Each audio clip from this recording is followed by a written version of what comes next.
When I was 17, my life completely changed. Now, I don't know what's real. My name is Alice.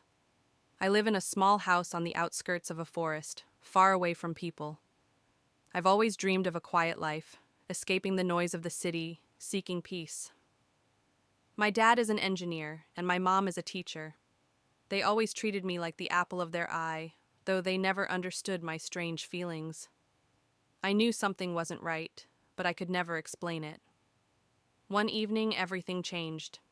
It was late when I got back from school. Everyone was asleep, so I decided to read a book in the living room.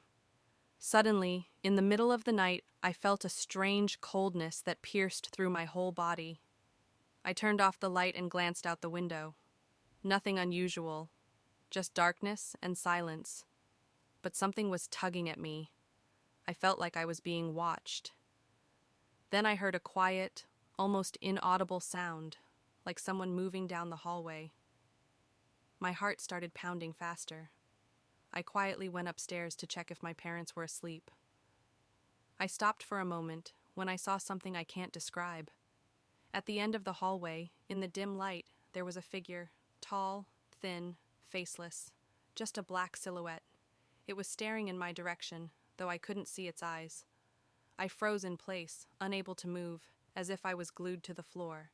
Then, in one swift motion, the figure vanished into the darkness. Moments later, I heard the sound of a door closing. I ran to my parents' room, but they were gone. Their beds were undisturbed, but they weren't in the house. With growing horror, I ran outside into the cold, dark forest. I screamed and ran, searching for them, but they were nowhere to be found.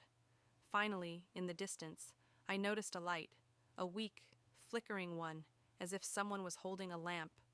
When I got closer, I saw them.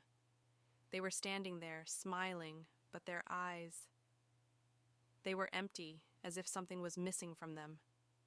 They weren't my parents. They were copies. They weren't them. I panicked, screaming, but nothing could pull me out of this nightmare. Then I heard a soft, whispering voice. "Go back home, Alice. They're waiting for you." I turned around. Along the path, the same figure I had seen in the house was walking toward me. It was moving slowly, but relentlessly. I ran in terror, not looking where I was stepping.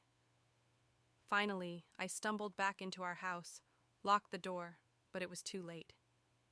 Inside, in the corner of the living room, stood the same figure, and beside it, my parents, staring at me with empty, dead eyes. Now, I don't know what's real. Is what I'm seeing just a bad dream in my head, or did someone truly manage to take their bodies?